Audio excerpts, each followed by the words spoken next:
student, we have already discussed two things. First, introduction of consumer's equilibrium, and second, the relationship between TU and MU.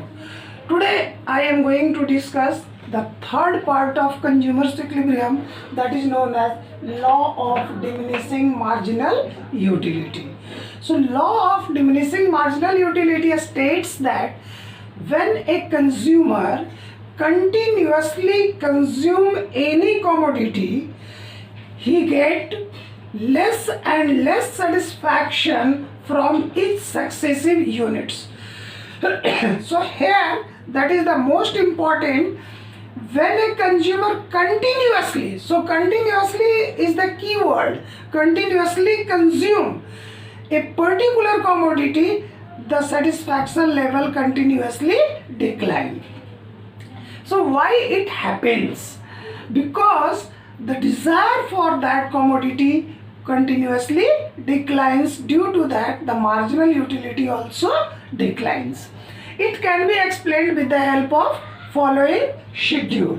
So let the units that is already given here, units 1, 2, 3, 4, 5, 6, here that is the total utility, and here that is the marginal utility. It is denoted by MU.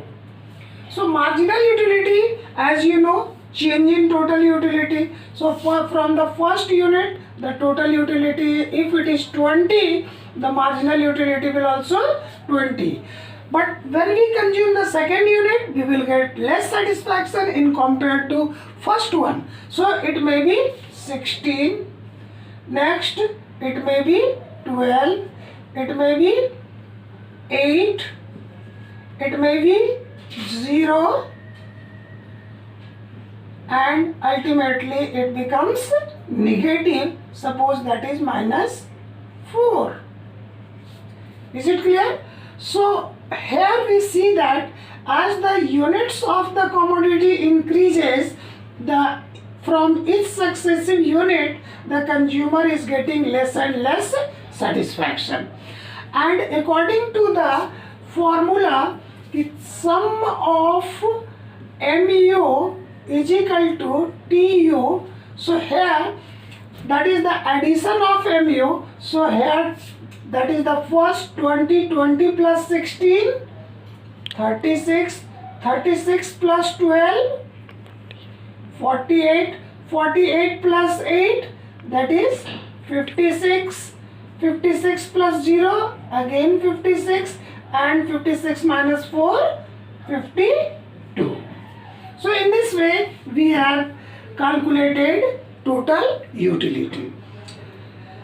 This can also be explained with the help of following diagram. So here, when we are going to describe the law of diminishing marginal utility, there is no use of total utility, because marginal utility indicates that from each successive unit, a consumer is getting less and less satisfaction. So on the y-axis, we will take MU, and on the x-axis, units. Here that is the units. So on the x-axis, that is the unit, and on the y-axis, that is the marginal utility. Let 0, 5, 10, 15, 20, 25, so that is already given, and this is the unit 1, 2, 3, 4, 5, 6, and so on. So here, when a consumer consumes first unit of the commodity, he gets 20 utils of satisfaction. When he consumes the second units, he gets only 16 units of satisfaction. When he consumes the third unit, he gets 12 units of satisfaction. When he consumes fourth unit, he gets only 8 units of satisfaction. When he consumes fifth unit, he gets only 0. And ultimately, when he consumes sixth unit, he gets 4 units of satisfaction. So here, what you find? You find that the marginal utility is continuously declining. So mu touches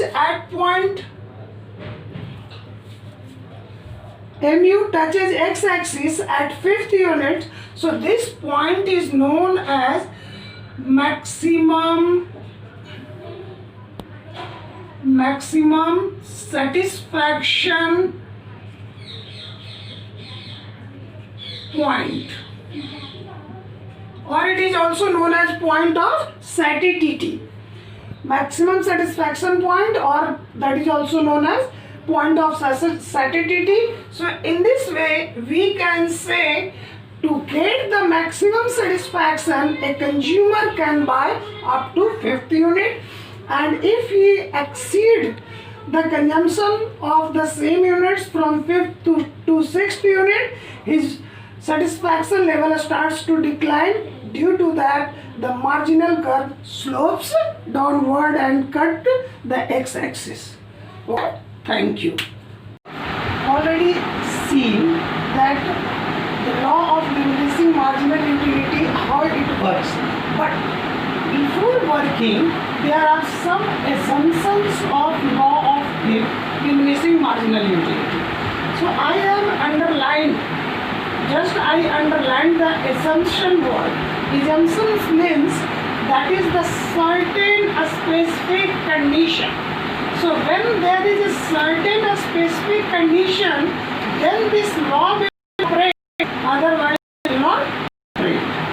But students, that is the if this condition will apply 100%, this law will also apply.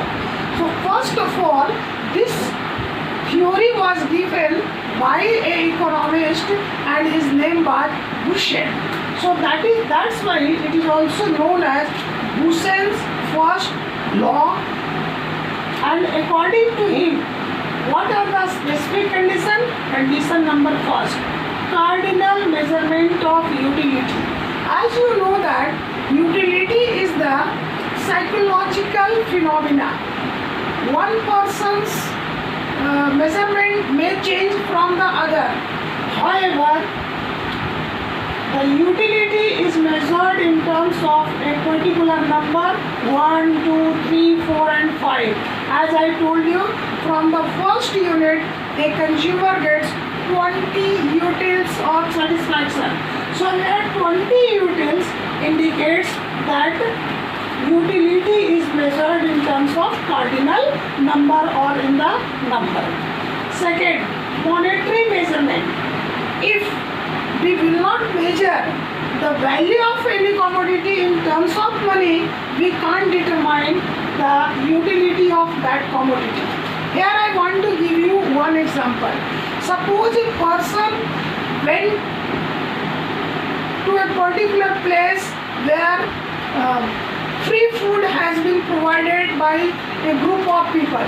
So he is unable to measure that how much quantity he must utilize it. That's why here the wastage may create. But for that particular quantity, if he is paying, he will determine the value of the money and the value of the commodity. So utility here is measured in terms of monetary money value, and that's why this law will apply. Next, according to the definition that is given, continuous consumption.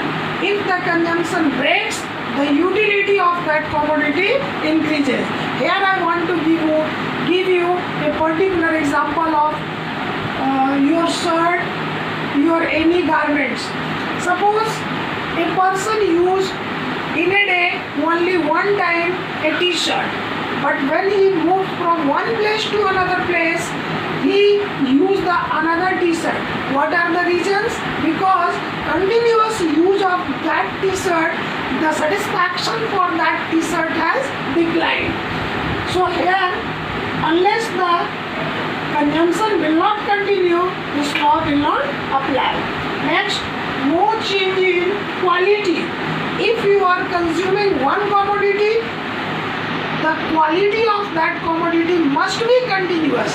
For example, if you are consuming the ice cream of Vadilal, you should not change the quality of ice cream like Voice and other brand name.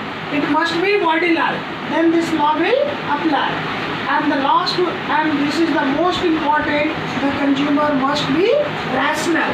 Rational consumer means the consumer has power to think, he has power to analyze anything. So mental status of the consumer is very nice, so that he can measure the value of commodity, and he can determine that what satisfaction he is getting from his successive unit. So in this way, we can say the law of diminishing marginal utility totally depends on a specific condition. Thank you.